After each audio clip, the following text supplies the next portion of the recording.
So good evening, all the students who have joined. And as I have told earlier, we'll be continuing with the trophoblastic diseases topic. And I'll be discussing more MCQs based on the same topic. And hopefully you will all be able to answer it well because we have covered almost 2 classes. We've discussed the theory and a few more questions as well. So again, I want you all to be very active and I want you all to answer as and when I take up the questions. And if there's any doubt in any given moment, please be free and don't hesitate to ask any of your doubts or questions. So let's begin today's class. And as I told, we'll start off with the questions. Now, the first question for today's. As a group, gestational trophoblastic disease is typified or typified by which of the following? Scant cytotrophoblast, perivillous fibrin deposition, villus mesenchymal hyperplasia, or abnormal trophoblast proliferation? Yes, students? Anybody knows the answer? So this is mainly a histological feature, what they have put up here. So what is the typical feature into which the gestational trophoblastic diseases are classified? Option C. Which one? Sorry, your voice is breaking. A is scant cytotrophoblast, perivillous fibrin deposition, villus mesenchymal hyperplasia, or abnormal trophoblastic proliferation, which is the typical feature found and of the gestational trophoblastic disease. Option, sorry? Last option. Last option, yes, the D option is the correct one. So you always remember there's a trophoblastic proliferation and mainly the trophoblastic layer of the cytotroph, not the cytotrophoblast. So there'll be villus proliferation and perivillous edema as well. So this is a typical feature and that is what is the answer for this question. That's the right one. Next. Measurement of which hormone is pivotal in the diagnosis, management, and surveillance of gestational trophoblastic disease? A, estriol, B, alpha fetoprotein, C, human chorionic gonadotrophin, or D, all of the above? It's a very easy one. Come on. Yeah, HCG is the right answer. So that's a very easy one. And yes, HCG is a very important hormone, which is useful in all the things that is diagnosis, management, as well as follow-up of any gestational trophoblastic disease. Next, as illustrated by the microscopic differences seen here between A, that is malignant invasive mole, this is a malignant invasive mole, and B, this is Choreocarcinoma. Hereditary-form moles as a group are differentiated histologically from other non-molar neoplasms by the presence of which of the following? A, villi, B, nuclear atypia, C, marked angiogenesis, or D, P57 immunostaining? I hope you got this question. I'll read it out again.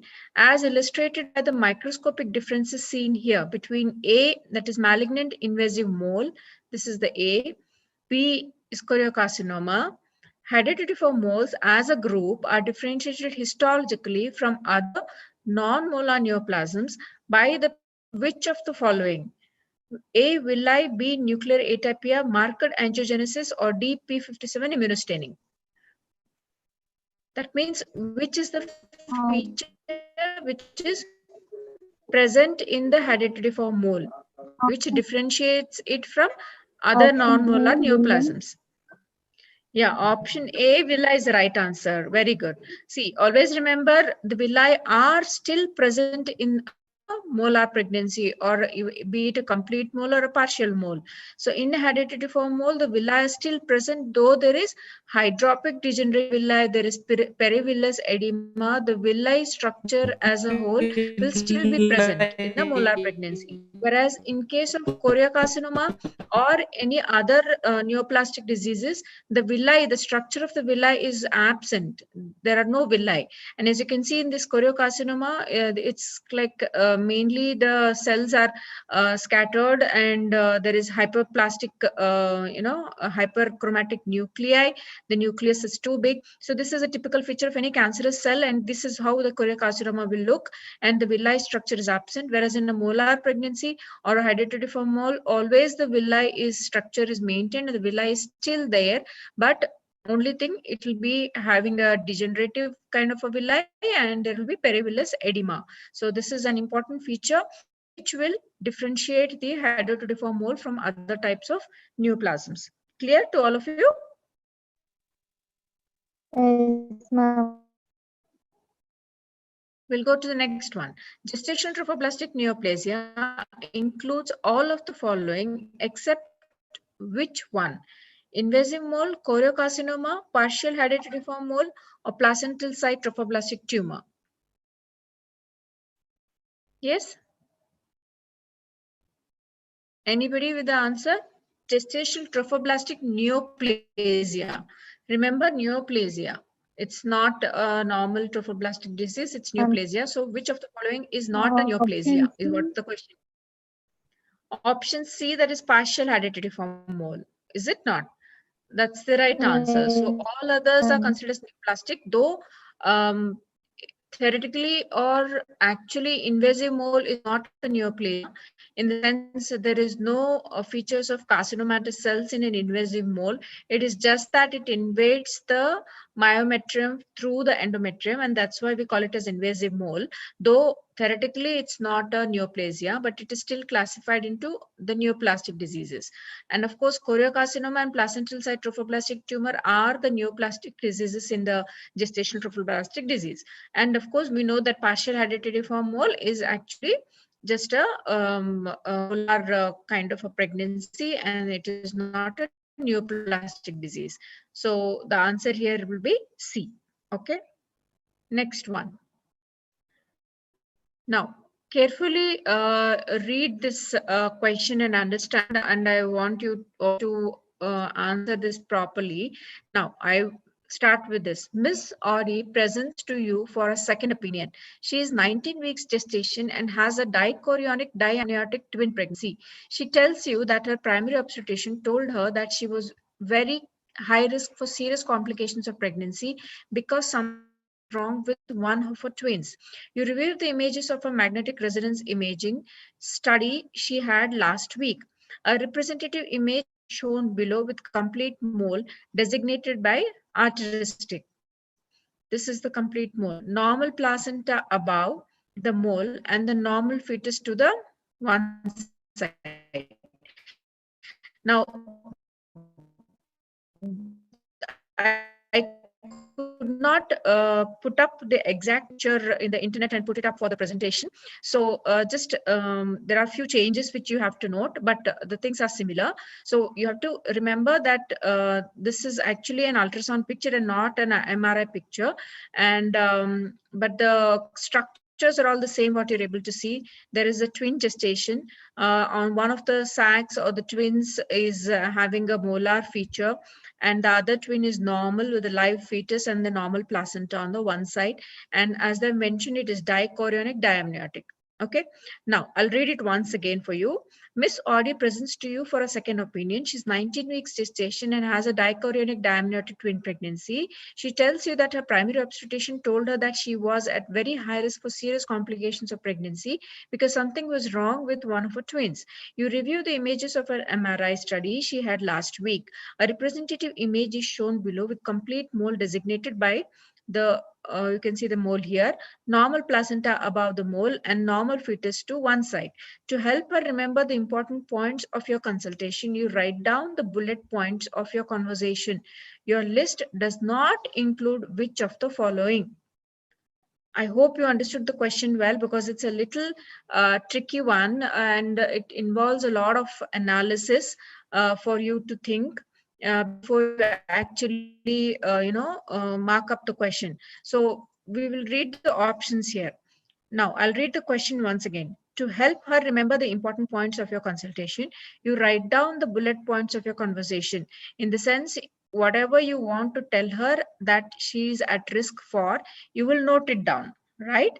And what is the question is, your list does not include which of the following. That means which of the following statements is not true for this particular condition of the patient, right? So I hope you have understood the question properly. Now let us go to the options. Now A, fewer than 50% of pregnancies like this reach term. There is a high risk needing preterm delivery due to preeclampsia or bleeding. There is a 15 to 20% risk for developing gestational trophoblastic neoplasia, which is a malignancy. Early termination of pregnancy reduces the subsequent risk for developing gestational trophoblastic neoplasia. So students, have you all understood the question? Yes, ma'am. Option D is not included, I think.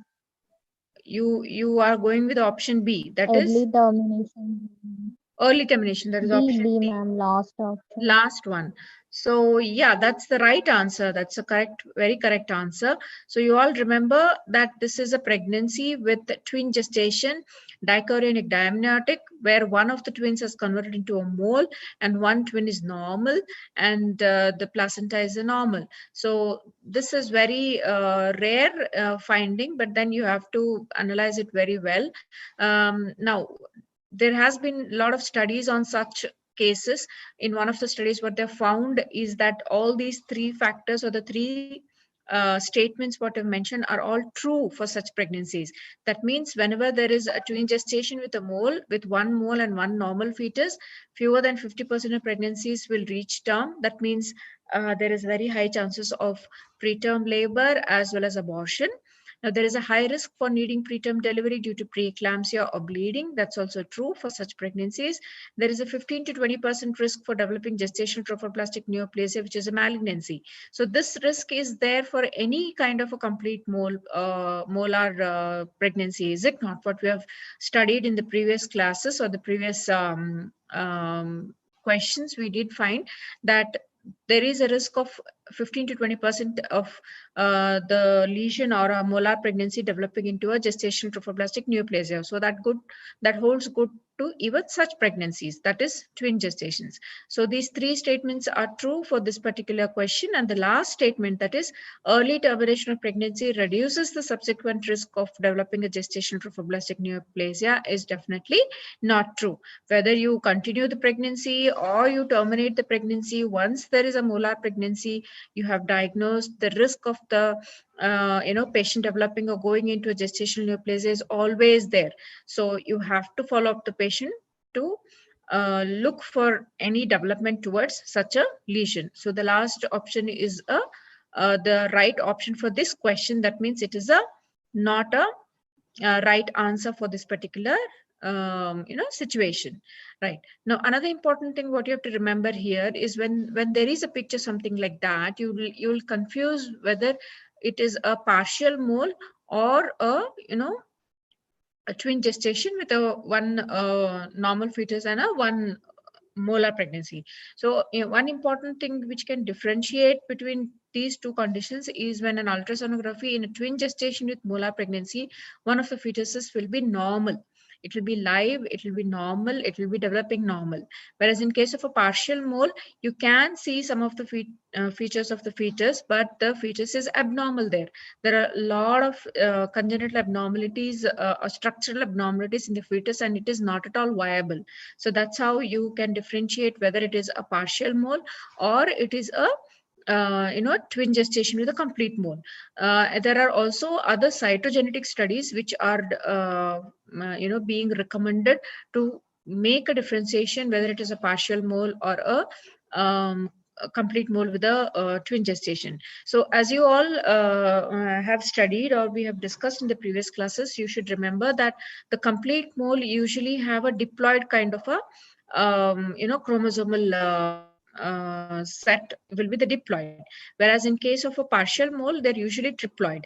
So when the cytogenetic studies are done, it will be helpful for us to analyze whether it is triploid or diploid, and based on that, we will be able to assess whether it's a complete mole with a normal fetus in twin or it is a partial mole. Okay, and it's very, very important to diagnose these two conditions separately, because the risk associated, as we studied, that the risk associated for the patient to go into or develop a gestational trophoblastic neoplasia is very high. There is almost 15 to 20% with a complete mole, whereas it is just 3 to 5% with a partial mole, and she falls into a high risk category for such a lesion to develop in the future, and that's why more closer follow-up is necessary for such patients. So that's why this is a very rare kind of a situation, but very important one, where you need to be very clear whether it is a twin gestation with complete mole or it is a partial mole for important, because the follow-up is very important in such patients. Okay, is it clear to all of you? Yes, ma'am. Fine. So let's move to the next one. Now, a 34-year-old multigravida presents for her first prenatal care visit. She is 9 weeks by her sure last menstrual period and reports feeling much worse than she did in her last pregnancies. Which of the following sets of clinical data would increase your suspicion for molar pregnancy? A.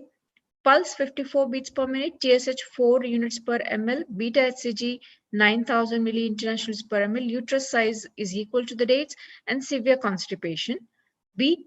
Pulse 84, TSH 2.0, beta HCG 1 lakh, uterus size is more than the dates, and profound fatigue. C. Pulse of 60 beats per minute, TSH of 0.09 units per ml, beta HCG is 3000, uterine size is less than dates, and intermittent vaginal bleeding. D. Pulse of 120 beats per minute, TSH 0.003 units per ml, beta HCG 3,10,000 milli-internationals per ml, uterine size of more than the dates, and severe nausea and vomiting. What is the answer for this question? Which set of findings would increase your suspicion for molar pregnancy? Yes, students?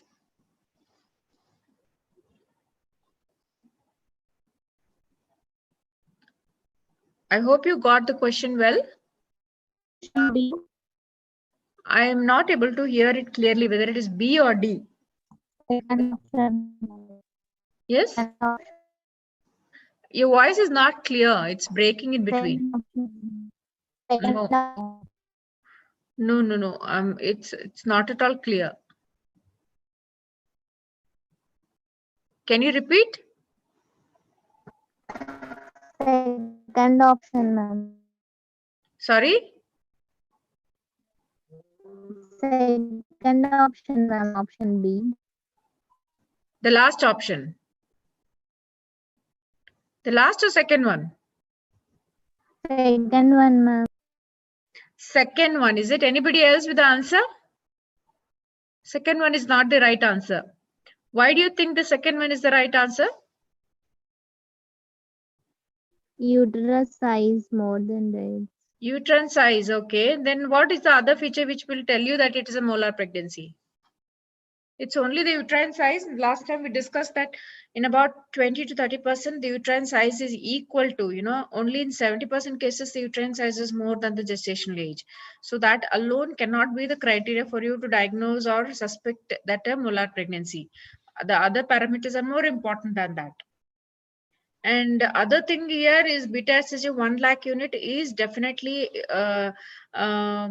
might favor the molar pregnancy, but even up till in normal pregnancy also you will be able to find a beta HCG of 1 lakh. And here remember, TSH is normal. The TSH is normal. So what do you expect in molar pregnancy? What is the thyroid status in molar pregnancy? More. Now, what is the thyroid status in molar pregnancy? Is it a hypothyroid status or a hyperthyroid status? Thyrotoxicosis. Yeah, thyrotoxicosis is one of a very rare but a complication seen in case of molar pregnancy, is it not?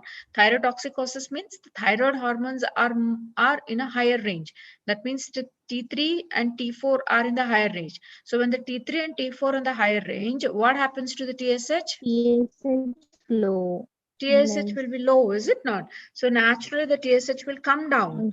So that's a feedback, the feedback mechanism occurs, and because there is a higher level of T3 and T4 in the blood, the TSH level will come down. So the last option, if you can read it carefully, the TSH is 0.003. That means it is very less than the normal finding, right? Normally it's around 2 to 4 or 2 to 5.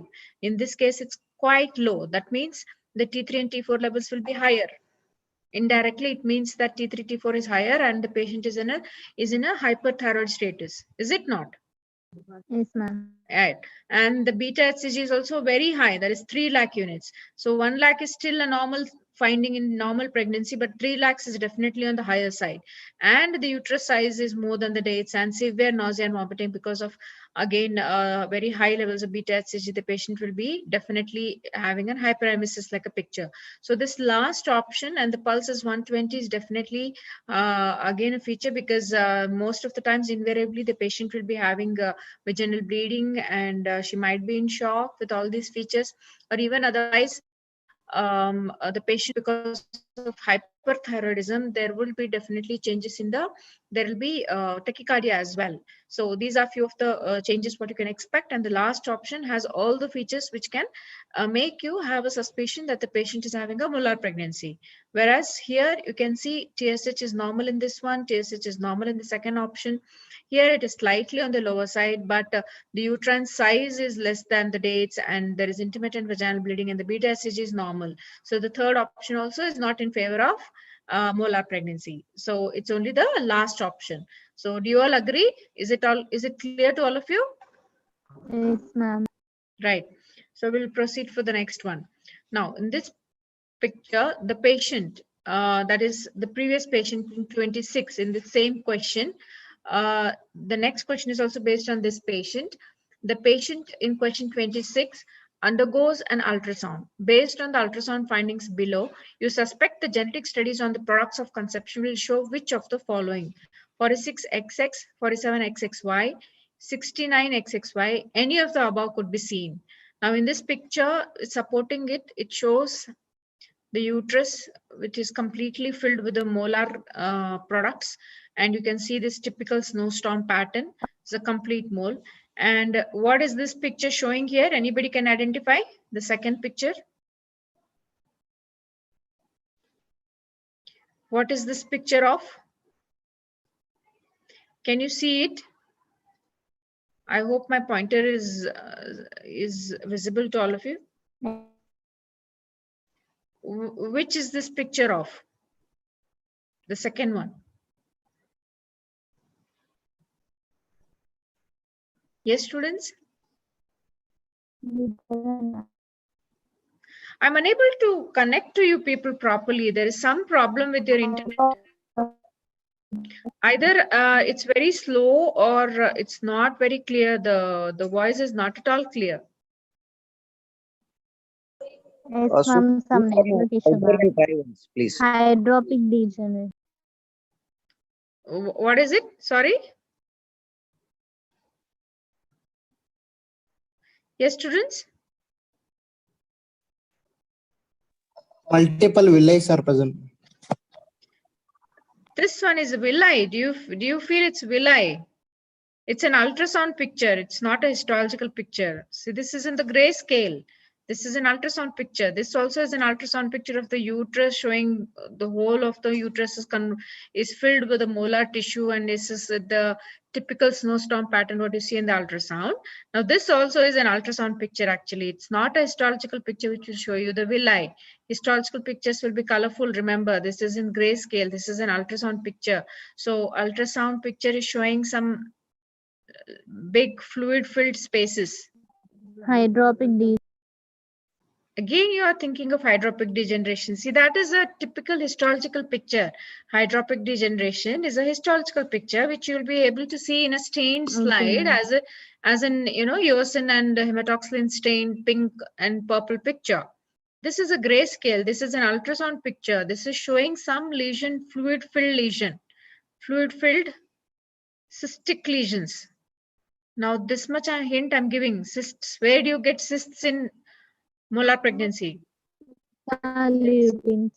Yeah, so this is a typical picture of a theca lutein cyst. This is a one ovary where you're able to see big cysts, fluid-filled cysts within the ovary. So this whole thing is one theca lutein cyst, and I'm trying to measure it. So theca lutein cyst, the presence of theca lutein cyst and the measurement of the theca lutein cyst is also an important prognostic factor, is it not, in case of molar pregnancy?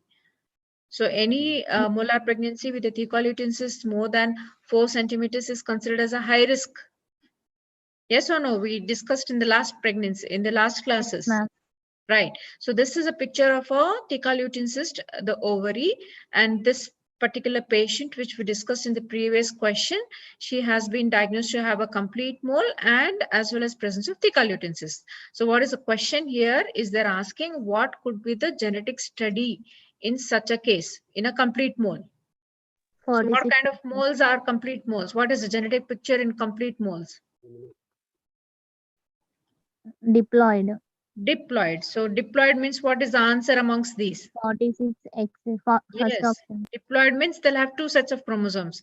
So that's 46 X's. That is the only right option here. Okay, so this is the right answer.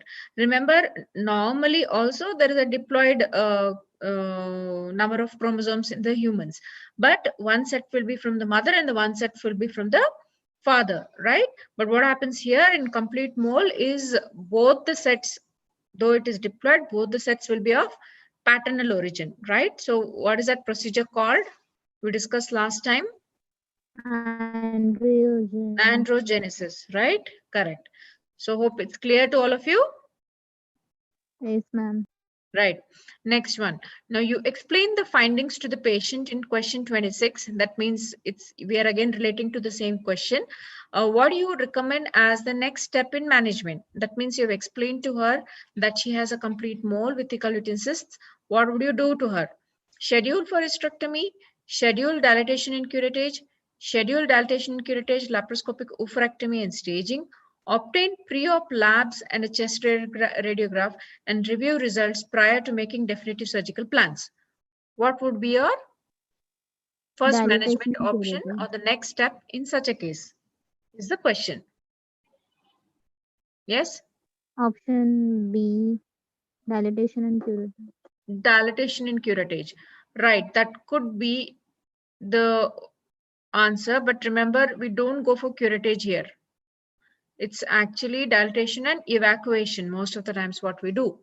But remember, we don't straight away go to the subject the patient to dilatation and curettage.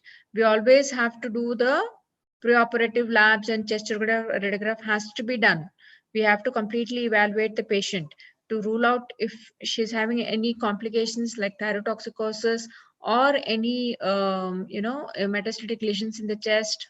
ECG has to be done. All the preoperative evaluation is very much important, and then you take a decision for a surgical plan as they've mentioned. So the right option here is actually option D, right? So immediate next plan of management once you diagnose is that you have to go for the pre-op labs and chest radiograph and then go for a decide on the actual plan or the definitive plan for such a patient. Okay, clear? Yes, ma'am. Definitely you don't go for hysterectomy. Definitely you don't go for laparoscopic oophorectomy and staging, right? So the only confusion is between either whether it is a scheduled DNC or a pre-op lab. But ideally, once you diagnose, the next step would be to go with the preoperative evaluation first and then go for DNC. So accordingly, the right option here would be D. Okay. Okay, ma'am. Next one. While consenting the patient in question 26, you review which of the following risks associated with the planned procedure. Hemorrhage requiring transfusion, hemorrhage requiring hysterectomy, respiratory distress, potentially requiring intensive care unit admission, all of the above. That means when you have, according to the question, when you're while consenting means when you're taking the consent of the patient for a particular procedure, what are the complications or the risks you would expect and explain that to the patient and see that you are ready or you plan for the before the procedure. Hemorrhage requiring transfusion, hemorrhage requiring hysterectomy, respiratory distress potentially requiring intensive care unit admission, and all of the above. All of the All of the above. All of the above, is it not? That's the right answer. Definitely, there is a risk of hemorrhage whenever we are doing a molar evacuation. We always keep the blood ready for the patient, and in case the patient goes into shock or she goes into heavy bleeding, we keep a standby of the blood always. So hemorrhage requiring transfusion is important, and always we explain the risk of perforation to the patient whenever there is a procedure of dilatation evacuation being done. The risk of perforation is very, very high. We have to explain this to the patient. And in case there is a perforation, heavy bleeding is not controlled, and a big perforation, then definitely hysterectomy is what we look for as an option to save a life. So we always explain the patient that there is a risk of perforation and the possibility of hysterectomy as a as a last management step for such complications. And of course, the risk of respiratory distress is very high. Why is there a risk of respiratory distress in such cases? What is a complication which will give rise to respiratory distress? We did discuss about this last time. Anybody? Which complication will lead to respiratory distress in such cases? Yes, students? It's embolization, is it not? Embolization of the the what do you call the villi. Sometimes there is embolization resulting in respiratory distress. It's a very rare complication, but there is a possibility, and therefore you explain the complications as well as the rates to the patient and take the consent accordingly before you subject her to any planned procedure. Okay, is it clear to all of you? Yes, ma'am. Next one. The patient in question 26, again we're dealing with the same scenario, does very well and goes home with no apparent complications. She returns to your office and you discuss the pathological diagnosis of complete herediform mole. Which of the following explains the pathogenesis of a complete mole? A. Androgenesis, B. Dispermic fertilization, or C. Maternal chromosome inactivation, or D. All of the above. All of the above.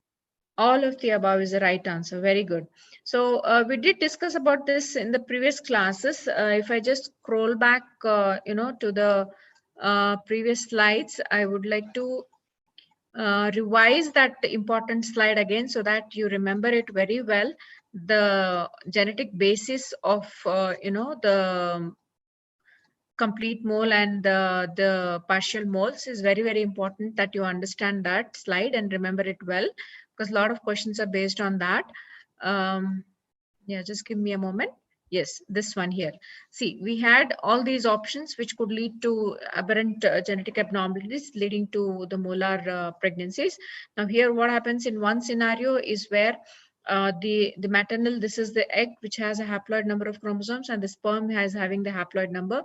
What happens is there is a loss of maternal chromosomes either before or after fertilization because of some genetic problems. And what happens is an empty egg, actually an empty egg is fertilized by a normal sperm, and then duplication of the same set of paternal chromosomes occurs, and that results in a diploid number of chromosomes, that is monospermic. In the sense it is coming from one sperm only. With a duplication it will result in diploid numbers. This results in monospermic complete herediform mole. And the other possibility is where one single egg, again the maternal chromosomes are either absent or they are lost after fertilization and they are fertilized by two sperms. So it could be either XX or XY. So this results in again diploid number of chromosomes, that is 46XX or 46XY. But remember, this is dispermic, coming from two different sperms, and again, but the genetic abnormality is a diploid and giving rise to complete herediform mole. So the complete herediform mole could be monospermic diploid or dispermic diploid. Now, other conditions where the individual is having these mutations like NLRP7 or KHDC3L, these mutations will give rise to again abnormalities where the chromosomal abnormality will be diploid, but here again it is biparental. So this is a rare possibility. Now the other option is where both the sperms as a normal egg is fertilized by 2 sperms, giving rise.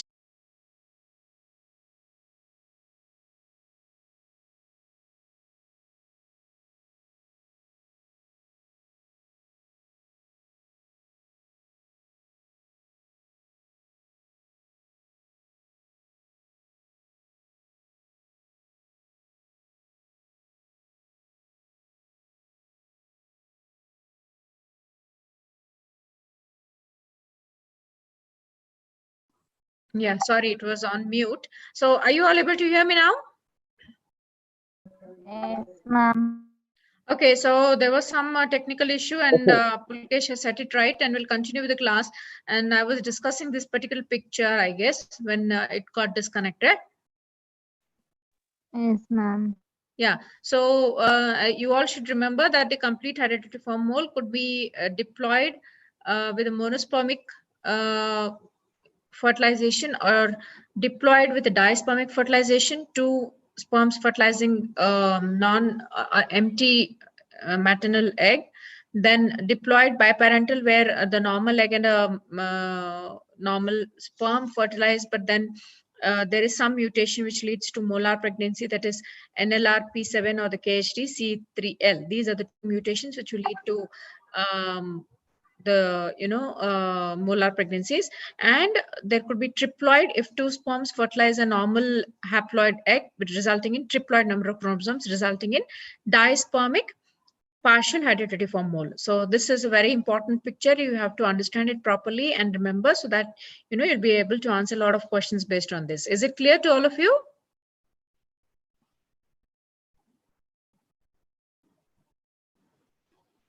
Yes, students, I hope you're all there. Yes, ma'am. Yes, ma'am. Okay, so please be prompt when you're answering, so that we don't waste time, and it's easy for me to move on as well. So coming back to the questions again, these are all what we discussed in the previous classes.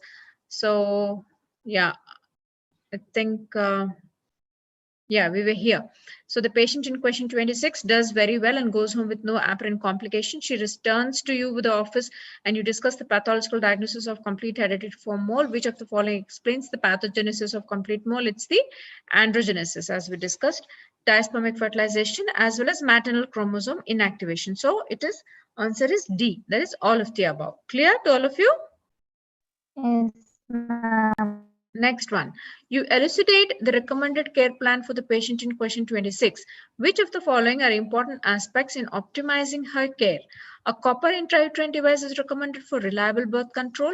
Serial beta-HCG quantification is performed until undetectable and then monthly for 6 months. Serial endometrial biopsies are recommended as a surveillance for gestational trophoblastic neoplasia. All of the above.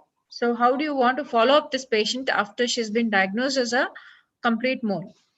That is what is the question here. Which of the options is the right option?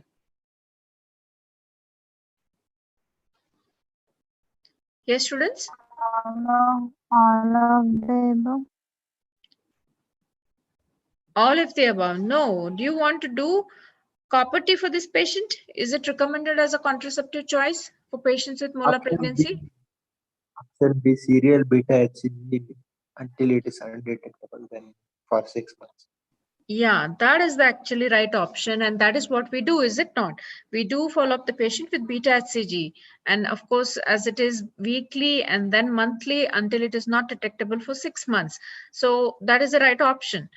Contraindication, the copper T is actually a contraindication for contraception for such patients, because what happens sometimes if you do a copper T insertion and if the patient has bleeding because of the copper T insertion or menorrhagia, you don't know whether it is because of the copper T or whether it's because of a neoplastic lesion developing. So that's why copper T is not recommended in as a contraception for post-molar pregnancies. It's only either the barriers, that is condoms, or oral contraceptive pills also can be taken in such cases. So this is a wrong answer. Now the last one, serial endometrial biopsies. You don't want to go with biopsies each and every time to the patient. It's an invasive procedure. It's not that easy. Every time you don't want to do a biopsy to see that the patient is developing a neoplasia, is it not? So it's an invasive procedure. It involves a lot of risk. It's an operative procedure. So it's not the method of follow-up you would want to go with. So what you do is you follow up the patient with beta HCG. That's the right answer, not the other two options. Is it clear to all of you? Yes, ma'am. Right. The next one. Now, the patient in question 26 has a beta HCG level of 1500 milli-internationals per ml at month 6 after 5 months of undetectable beta HCG levels. Which of the following factors does not increase the risk of this representing malignancy? She did not do prophylactic chemotherapy. She had a complete mole versus a partial mole.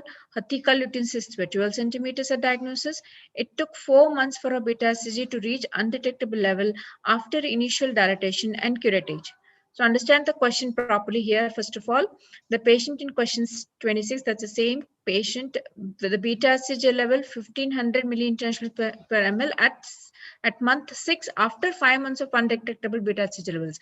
That means the beta HCG levels have returned to normal, and they even returned to nil for 5 months of the follow-up of the patients. But at 6th month, they again detected a rise, or the beta HCG started detecting again at 1500 milli-internationals per ml. That is after 6 months of a DNC. So what is the question is, which of the following factors does not increase the risk of this representing malignancy? Means, which of the following factors does not increase the risk of this representing a malignancy? That means Option A, ma'am. option A, that is, she did not do prophylactic chemotherapy, is the option is what he is putting up. So yes, actually that's the right answer, because all the other three options do put the patient on risk of developing a malignancy. That means a complete mole definitely increases the risk of gestational neoplasia, as we discussed earlier. Thecal lutein cysts more than 12 centimeters is also a risk factor for a neoplastic development. And once remember that the beta had been normal for 4 months, and then it is rising again after a DNC, it indicates. So all these three statements will tell or are risk factors for this patient having a malignancy, but of course not the first one, because there was no indication for a prophylactic chemotherapy for this patient, and that was not given. And that does not mean that in spite of giving a prophylactic chemotherapy, the patients can still go for neoplasia sometimes. So that's why in any patient, even though she's considered high risk and you give a prophylactic chemotherapy, you need to follow the patient up until 6 months as a routine you do for the other molar pregnancy patients. So that's why the first statement is a answer for this question. Is it clear to all of you? Yes, ma'am.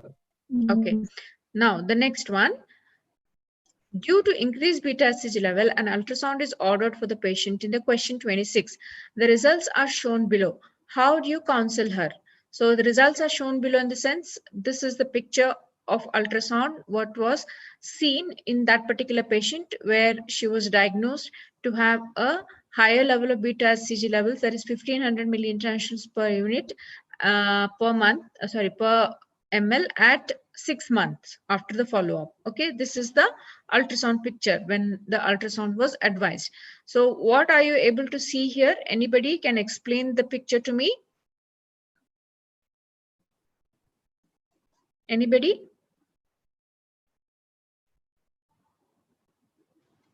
Yes, anybody can tell me what are you seeing here in the picture of this ultrasound?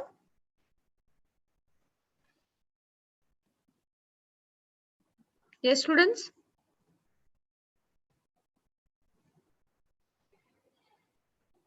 Yeah, are you all there? I hope there's no disconnection again. Yes, ma'am. No disconnection. It's good. Yeah, so then why are you not able to answer? At least tell me, what are you able to see? What is the structure here, what you're able to see here? Uterus, ma'am. That's uterus, correct. Very good. Hello. Now, what is this round thing, Yes. what you're seeing here in the uterus? This round, what do you call a hypoechoic, that is black. kind of a thing, and then you have a hyperechoic Yes, or ma'am. whitish Cyst like something. structure. What is it? Cyst like something. What is there in the uterus? See, this is the uterus. Cyst like something. Correct. Now this is the uterus, Yes, ma'am. this is the myometrium, and this whole thing white one, what you're seeing is all the endometrium and the uterine cavity, right? This is the uterine Yes, ma'am. cavity. So you're seeing something black in the uterine cavity, and the beta HCG is raised, that is 1500 ml.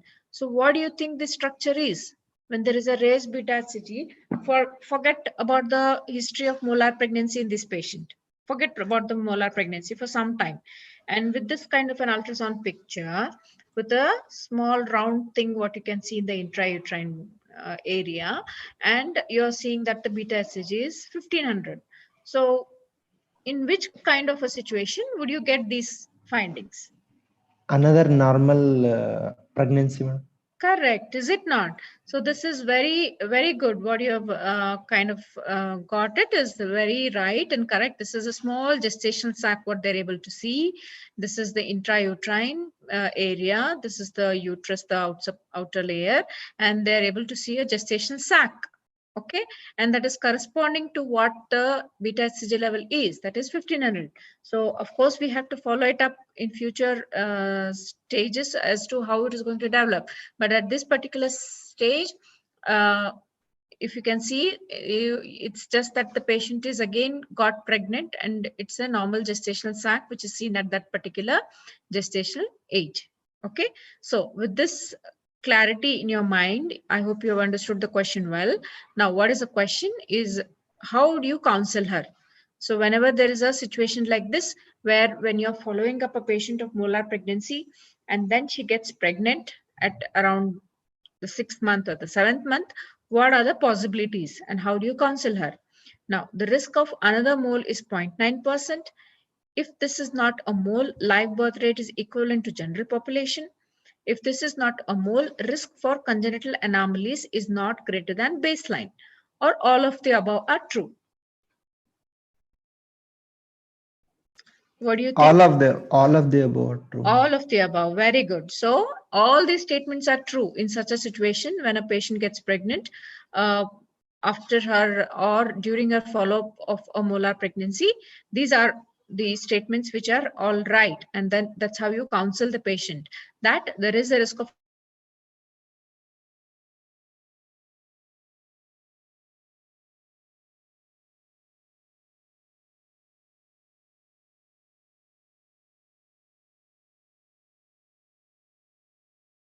there is a risk of this particular pregnancy going into a molar pregnancy by 0.9%, and that's how the follow-up is important, and you have to follow up properly with the scans. And second thing is, if this is not a mole, then the live birth rate is equivalent to a general population, and if this is, yes, students?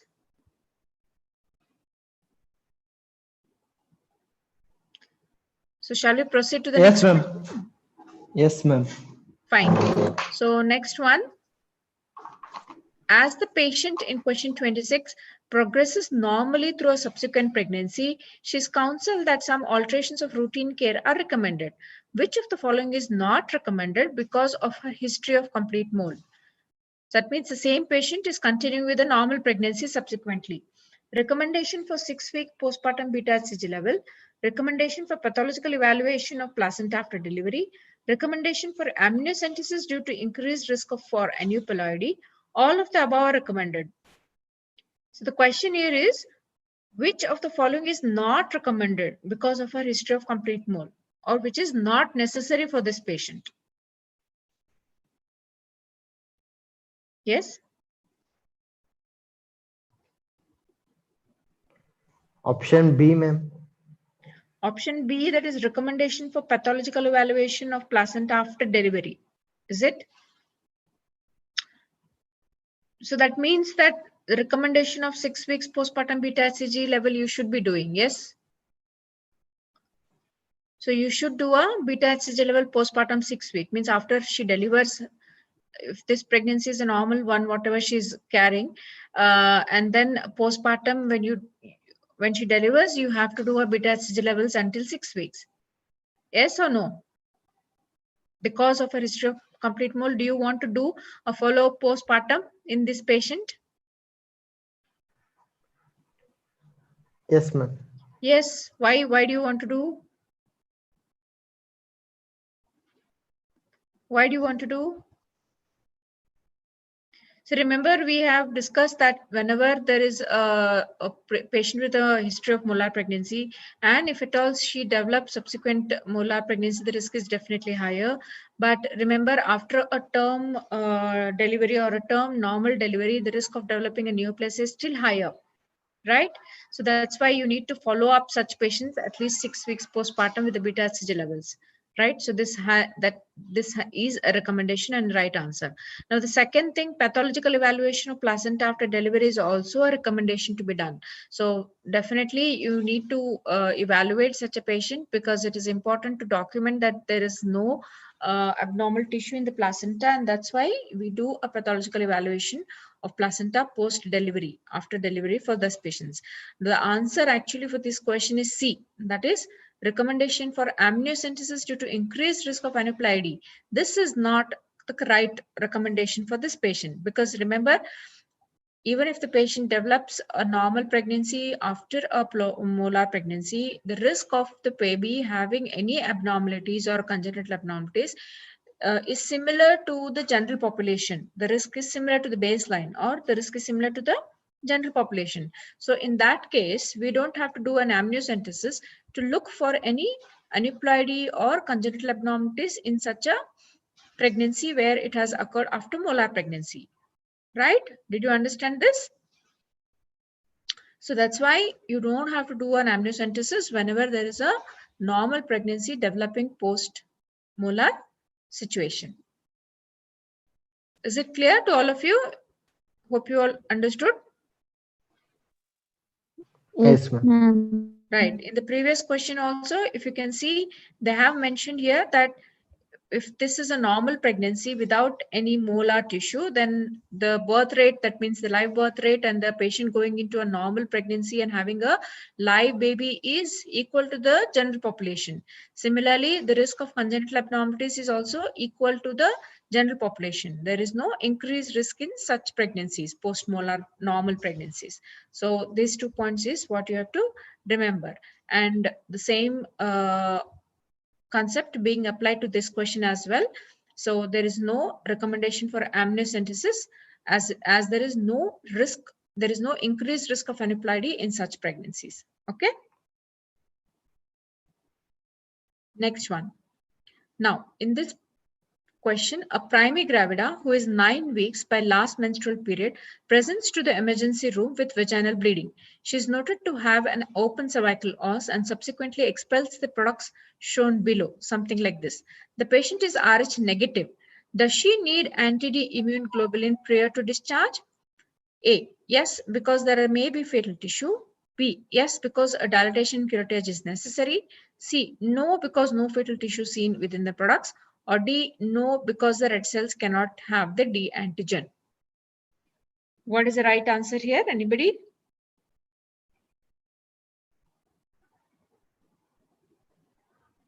Yes, students? A, ma'am.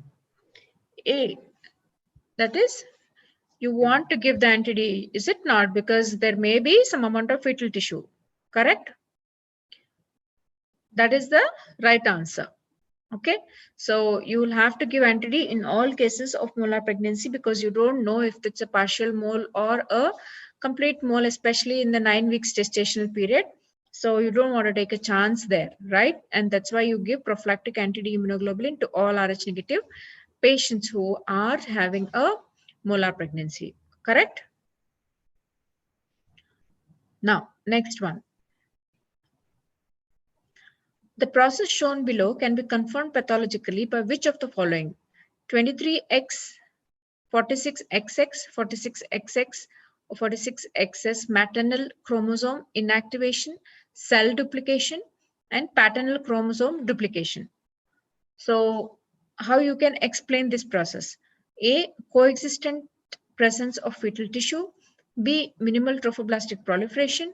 C, absence of P57KIP2 immunostaining. presence of P57 KIP2 immunostaining. Anybody? This actually is an empty egg. Empty egg is fertilized by one sperm. It results in monospermic, that is homozygous. After duplication, it results in 46XX, or it could be dispermic, that is two sperms fertilizing and resulting in 46XY. But the question here is related to 46XX. So where there is a maternal chromosome inactivation, that means the maternal chromosomes are absent. There is cell duplication, that is after fertilization, the zygote which is being fertilized by one single sperm duplicates, and the paternal chromosome also duplicates, resulting in 46XX. So which kind of situation is what they have explained here?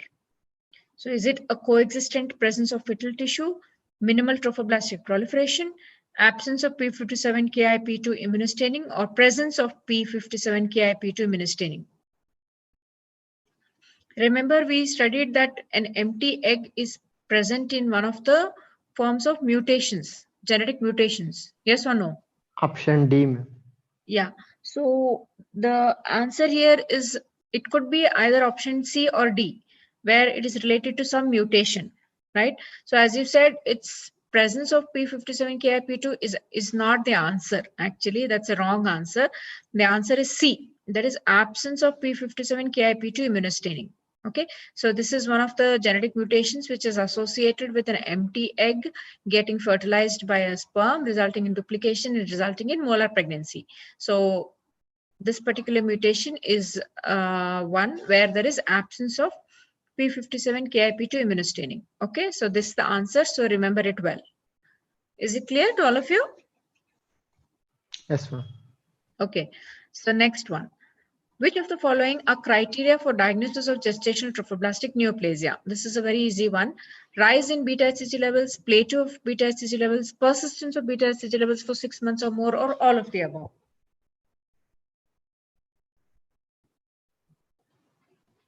Yes, it's a very simple one, students. All of them. All All of of the the above, above. is it not? So rise, plateau, or persistence after 6 months of beta HCG indicates, or you have to go look for, be suspicious of gestational trophoblastic neoplasia in any patient who you have been following a molar pregnancy. Now, next one. Gestational trophoblastic neoplasia may develop after which of the following? Evacuation of partial mole, delivery of a normal term pregnancy, ectopic pregnancy in a fallopian tube, or all of the above?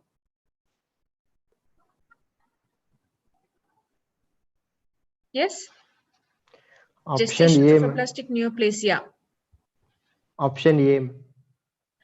Option A is a wrong one, actually. Of course, that is one of the right answers. But remember, the other two are also the right answers. So gestational neoplasia can develop after any time, after a normal term pregnancy, or even after partial mole, or even after ectopic pregnancy in a fallopian tube. So the last choice, that is all of the above, is the right answer for this question. Okay. Next. A patient is seen for a routine 6-week postpartum visit. She is still having daily vaginal bleeding, sometimes with clots. She had an uncomplicated term vaginal delivery and went home on postpartum day 2. Her biomanual and speculum examination are unremarkable. What is the first test you want to order? Beta HCG, fibrinogen, bladder scan, or all of the above?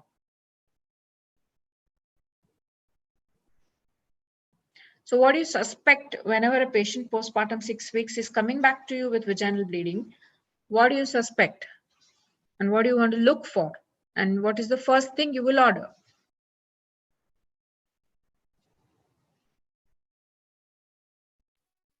Yes, students? Sorry, it's not clear, your voice.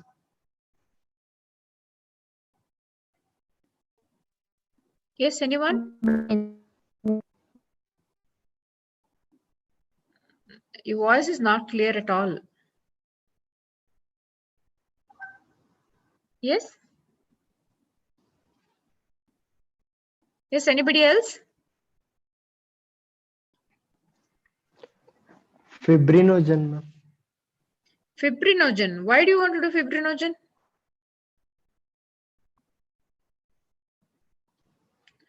What is the first thing which should come to your mind, and which is more common complication following a normal vaginal delivery? Why do you want to do fibrinogen?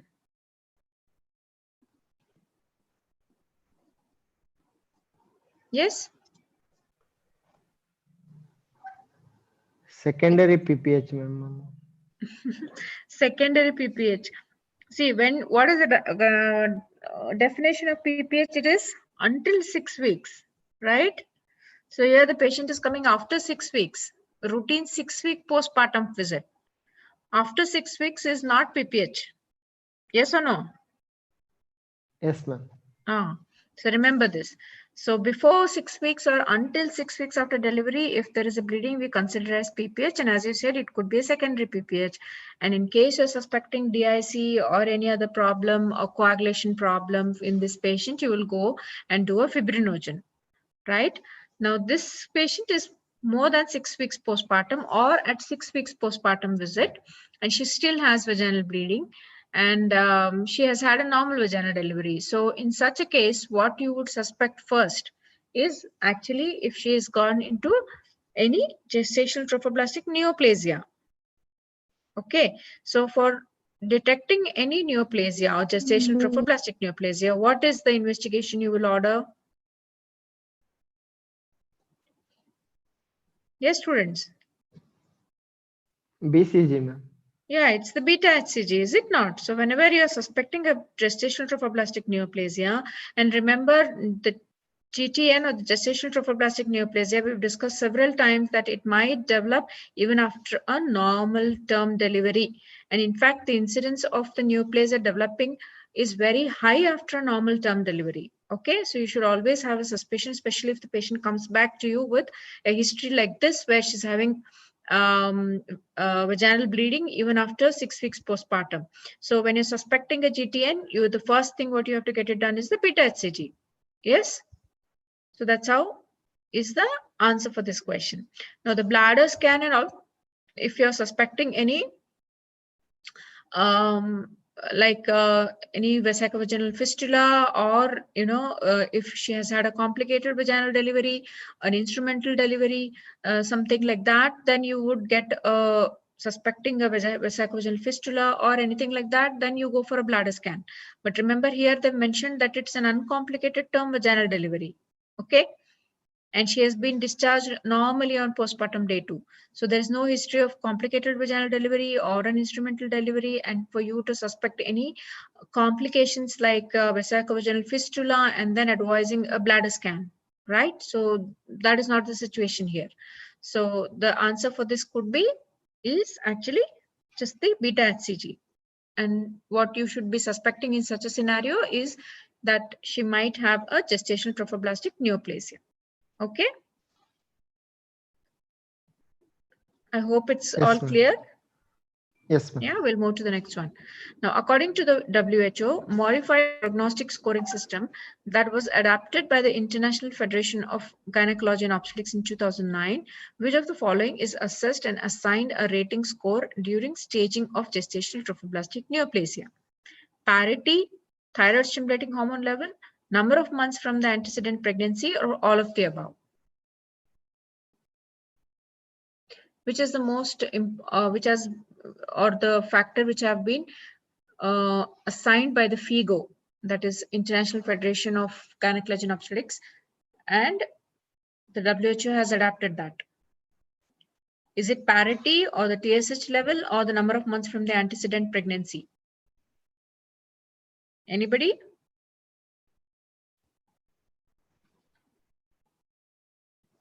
Yes, students? It's for a rating score during staging of the GTN. We did discuss about this last time now.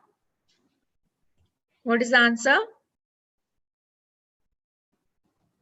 It is C, that is number of months from antecedent pregnancy. This is an important factor to be considered during scoring, whether it is a low risk or high risk. This is one of the important points and used for scoring and as well as staging for the GTN. And accordingly, you assign the patient either as a low risk or high risk. And if she's falling into high risk, then you go ahead with a multi-drug regimen of chemotherapy, rather than if it's a low risk, then you go ahead with a single drug chemotherapy. So that's how you analyze and manage the patient. Is it clear to all of you? Just go back and revise that staging system and the scoring system, right? So that's important. Now, next one. Following dilatation and curettage for a complete mole, Miss Brown is being surveilled with serial beta-HCG levels. For the past 3 weeks, the beta-HCG levels have plateaued. Diagnostic evaluation reveals a metastatic lesion in her liver as shown in the image below. Given the extent of disease, what is her FIGO stage? Stage 1, 2, 3, or 4? 4. 4 is the right answer. So any distant metastasis is stage 4. So stage 1 is where it is confined to uterus. Stage 2 is uterus and the immediate pelvic organ. Stage 3 is the lungs. And stage 4 is any other distant organ involvement is categorized as stage 4. So here we have the liver and these small metastatic lesions in the liver. So it is stage 4 as I said. Okay. Now, next one. According to the WHO, modified prognostic scoring system that was adapted by the FIGO, patients with scores at or above which of the following thresholds are assigned to the high-risk gestational trophoblastic neoplasia group. More than 5, more than or equal to 5, more than or equal to 6, more than or equal to 7, or more than or equal to 9. So which scoring is considered to be a high-risk group? Yes, students, anybody?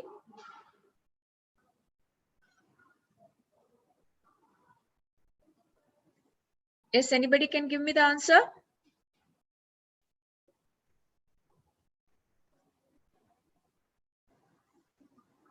I hope you're all there. There is no disconnection again. No, madam, there is no disconnection. Right. So give me the answer, students. We did discuss about the scoring last time, no? The answer is 7. That is C. Okay. So go back and read that table again. I think I had explained to you last time. We'll see if we have time. We'll go back to that slide. So let me proceed to the future questions, right? So the answer here is C. That is 7. More than equal to 7 is considered as high risk. Correct? Now, next one. The most consistent finding with gestational trophoblastic neoplasia is which of the following? Seizures, uterine bleeding, hemorrhagic ascites, or deep vein thrombosis?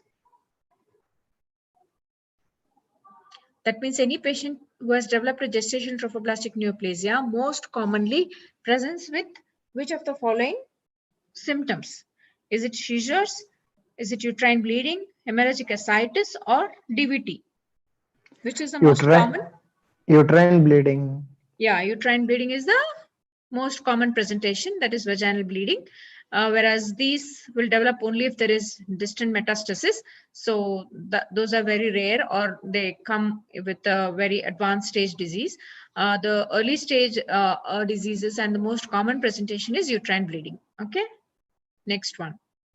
Which of the following features is most characteristic of an invasive mole? Penetrates deeply into myometrium, displays minimal trophoblastic growth. A hallmark is the association with distant metastasis, most frequently follows a term or a preterm euploid pregnancy. Which of the following features is most characteristic of an invasive mole? So remember, invasive mole is actually not a neoplastic disease, where it is not kind of a proliferative disease or a neoplastic disease, but it's just that it is penetrating into the myometrium, or it is extending into the myometrium.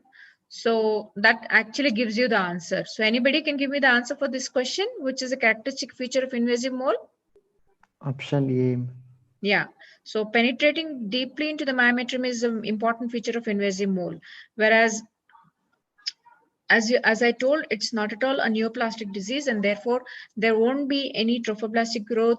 There won't be any distant metastasis.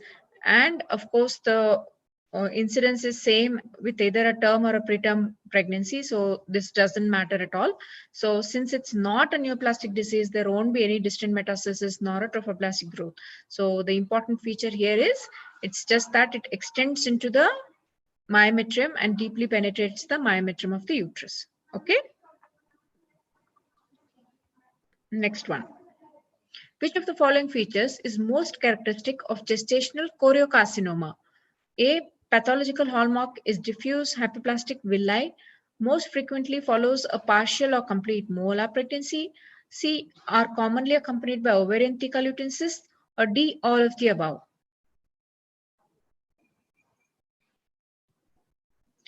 Which of the following features is most characteristic of gestational choriocarcinoma? Do you get villi in choriocarcinoma? Yes or no? No. No, is it not? So villi are absolutely not the feature of choriocarcinoma. Villi are present only in molar, the hereditary form moles, either complete or partial. So the loss of the pattern of the villi is actually the feature of choriocarcinoma. So the villi is not present in choriocarcinoma. So this is a wrong, this is not the answer for your question. Now the next two, most frequently follows a partial or complete mole. True, ma'am.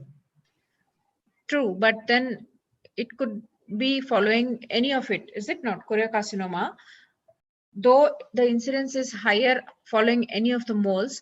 But remember last time we did discuss about this, and we have also pointed out this important feature of choriocarcinoma, that it is most frequent following a term normal pregnancy. Rather, after a partial or a complete mole, it is most frequent after a term normal pregnancy. Okay. So that's an important point to remember. That's why the B is also not a characteristic feature of choriocarcinoma. Now we are left with C. That is, it is commonly accompanied by ovarian theca lutein cyst. So that is the right answer for this question. Is it clear to all of you? Though the choriocarcinoma will develop following a partial or a complete mole, but what they have observed is that the choriocarcinoma incidence is more common or more frequently develops after a normal term pregnancy rather than a partial or a complete molar pregnancy. Fine. I hope it's clear, and I want all of you to remember this point properly, and there shouldn't be any confusion. Okay? Yes, ma'am. Fine. We'll go to the next one. Which of the following features is most characteristic of placental site trophoblastic tumor? A high proportion of free beta HCG is considered diagnostic. B is best treated by hysterectomy due to chemotherapy resistance. C arises from intermediate trophoblast at the placental site. All of the above.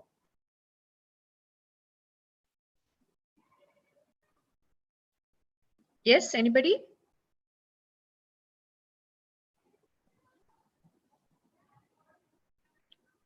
Yes, anybody can guess this answer? If not, I'll just give you the one. D. D is the right one, right guess actually, all of the above. So all of these features are typical of placental site trophoblastic tumor. That means there is a high proportion of free beta HCG again, which we use for diagnosis. And since it's a very highly malignant tumor, we might have to go up with a hysterectomy due to chemotherapy resistance. And it arises from intermediate trophoblast at the placental site. So all the three statements are true about placental site trophoblastic tumor. Okay. Next one. Clinical features of epithelioid trophoblastic tumor are most similar to which other histological class of gestational trophoblastic neoplasia? Invasive mole, gestational choriocarcinoma, complete hereditary form mole, or placental site trophoblastic tumor? Anybody with this answer? Clinical features of epithelioid trophoblastic tumor are similar to which of the following? Is it invasive mole, gestational choriocarcinoma, complete hereditary form mole, or placental site trophoblastic tumor? Yes, anyone with the answer? Okay, I'll give it to you. It is D. That is placental site trophoblastic tumor. Okay, the epithelioid trophoblastic tumor presents similar to the placental site trophoblastic tumor. Remember this. Okay. Next one. Metastatic spread of choriocarcinoma is most common via which of the following routes? Lymphatic, hematogenous, CSF, or peritoneal spread via fallopian tubes? This is an easy one. What is the answer? Hematogenous, is it not? So that's the very important point you have to remember. The most common mode of spread is hematogenous. So that's why we get lesions or metastatic lesions more commonly in the lung and then followed by liver and other areas. Okay. Right, next one. Distant metastasis from choriocarcinoma are most commonly found in which organ? Lung, liver, brain, or spleen? Yes? This is an easy one again. Most commonly found. Lung. Lung, actually, because as you have studied in the previous question, the hematogenous route is the most common route of spread, and therefore the first organ to be involved will be the lung. Okay. Next one. A 42-year-old gravida 3 para 3 has been diagnosed with choriocarcinoma 6 months after her term vaginal delivery of a healthy female neonate. Her beta HCG was 1 million milli-internationals per ml and she had a single 2 centimeter metastasis identified in her liver. What is her stage as per the International Federation of Gynecology and Obstetric Staging System? So here we are dealing with a choriocarcinoma with metastasis in the liver. So is she stage 1, 2, 3 or 4? 4, ma'am. 4, correct. So we did discuss about this previously. So the answer here is stage 4. Any distant metastasis apart from the lungs is classified into stage 4 disease. Next. The patient in question 2030 is being seen for the first time since a diagnosis for a discussion of available treatments. She has had no intervention to date. What would you recommend?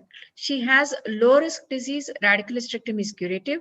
She has low risk disease, single agent chemotherapy is recommended as sole therapy. She has high risk disease, combination chemotherapy is recommended as sole therapy. Or D, she has high risk disease, combination chemotherapy is recommended as first line therapy, but additional surgery or radiation may be indicated. So let's go back to this scenario again. She's 42-year-old, gravida 3 para 3, her beta HCG is 1 million unit. She has a liver met already. So what will she be categorized as? Low risk or high risk, first of all? High risk, ma'am. Option High D. risk, is it not? Because she's having a liver metastasis. So first 2 options are ruled out.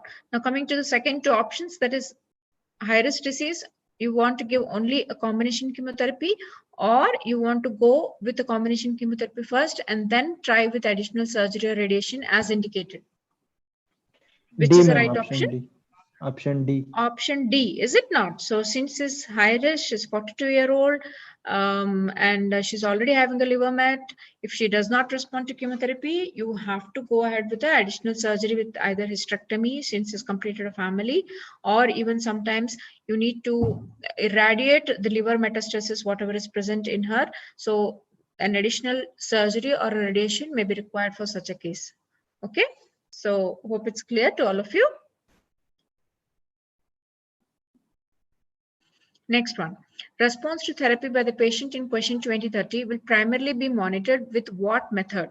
Serial beta HCG levels, serial endometrial biopsies, serial positron emission tomographic scans, that is PET scans, or all of the above? Serial PET scans, ma'am. Serial PET scans. That's actually not the right answer. Remember, PET scan is, you know what is the cost of the PET scan? Do you know the cost of PET scan? No, ma'am, don't. No, so it's around 25 to 30,000, right? So what they've asked is just to monitor the response to the therapy, right? So it's not following up the patient for long term, like 6 months or 1 year, whatever. In that scenario, for the long term follow up, PET scan is done to see if there is any new metastasis developing or if the patient has relapsed. You know, for the long-term follow-up, you can do the PET scan once in 6 months or even once in a year. That is okay. That is feasible. I mean, the patient can, it can work out to be a cost-effective thing. But here, remember, the question is to monitor the response to therapy. Means if when you're giving a chemotherapy for this patient and to see whether she's responding to your therapy or no, what is the most easiest way to assess or primarily be monitor this patient is by serial beta HCG levels. Agree? All of you? Secondaries will also secrete beta HCG, ma'am. Yeah, that's what. So the secondaries are also secreting beta HCG. So whether they are responding to your chemotherapy or no will be assessed by the serial beta HCG levels. So even the secondaries will be affected by the chemotherapy. Whatever you're giving, it will have an effect on the secondaries as well, in the on the metastatic lesions as well. So in that case, if your chemotherapy is working on the secondary metastasis also, the beta HCG level should come down. Yes or no? So that's why serial beta HCG levels will give you an indication, primarily monitoring as to how the response to the chemotherapy is there for this particular patient. Okay, you don't want to do a serial endometrial biopsy because it is very tedious and this will not give you any information, because you want to monitor the therapy. As you said, there could be a secondary lesion or a metastatic lesion, and endometrial biopsies is not going to tell you whether the patient is responding or no, unless it is only a local disease. And this is again an invasive method, and it is not feasible for every time to monitor with the biopsies. Yes. So what is the most practically followed method as well as easy method is to monitor the patient by beta HCG levels. Okay. I hope it's clear to all of you. Yes, madam. Okay. Now coming to the next question. Now the patient in the same question, that is 2030, inquires as to the success rate of your recommended treatment plan for her disease. What percentage of women are cured with the chemotherapy and, you know, with the radiation as well as surgery, whatever you want to do for this patient with the liver metastasis? So what is the long-term cure rate is what she would like to know. So how would you counsel her? One is A, approximately 60% of women like her will be cured, approximately 70% of women like her will be cured, approximately 80% of women like her will be cured, or approximately 90% of women like her will be cured. So that means what is the cure rate in such a scenario? Even though the patient is having a liver met, what is the cure rate in such patients? And that is what the patient wants to know. Since it is liver metastasis, I think it's 60%. So less will be the. You think I'm that guessing, so. ma'am. I'm guessing, ma'am. Yeah, so remember, gestational trophoblastic neoplasia are very, very sensitive to chemotherapy. Okay, and they have very good long-term results. And most of the women are cured, even though they have metastasis. All of them respond very well to chemotherapy, and it just melts, you know, with the chemotherapy. So that's why the long-term prognosis is very good in such patients. And you have to reassure them that, you know, 90% of the women, actually the answer is D, that is 90% of the women, even though with liver mets, will do well and will be cured with a proper course of chemotherapy. And of course follow-up is important. So the answer here is 90%, that is D. Okay. So this was actually the last question for the class, and we've come to the end of you know, the series of questions to be discussed based on this topic, that is trophoblastic diseases. And I hope that most of the points have been covered, and we've discussed in length regarding all the aspects of the theoretical aspects of this topic, and you all have understood well. So is there any doubts from your end, students, or is there any question you would want to discuss?